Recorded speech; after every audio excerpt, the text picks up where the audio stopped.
যদি মনে করো সকাল বিকেলের টিফিনটা একটু অন্যরকম বানাবে, তাহলে হাতের কাছে থাকা কয়েকটি উপকরণ দিয়েই খুব সহজেই কিন্তু এটা বানিয়ে নিতে পারো। আর এটা খেতেও কিন্তু খুবই সুস্বাদু হয়। তো চলো দেখে নেওয়া যাক। প্রথমে আমি একটা বলে 3টে ডিম ফাটিয়ে নিলাম, তাতে হাফ চামচ গোলমরিচের গুঁড়ো, স্বাদ মতো লবণ, গ্রেট করে রাখা কিছুটা পেঁয়াজ কুচি, টমেটো কুচি, কাঁচা লঙ্কা কুচি আর ধনেপাতা কুচি আর কিছুটা পরিমাণ মতো মুড়ি এর মধ্যে ঢেলে দিলাম। তারপর একটা কাঁটা চামচের মাধ্যমে মিশ্রণটাকে ভালো করে তৈরি করে নিলাম।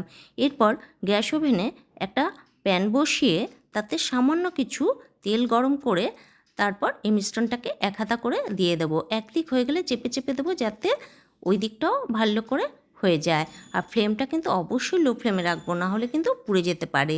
এইভাবে প্রত্যেকটা আমি একই রকমভাবে তৈরি করে নেব।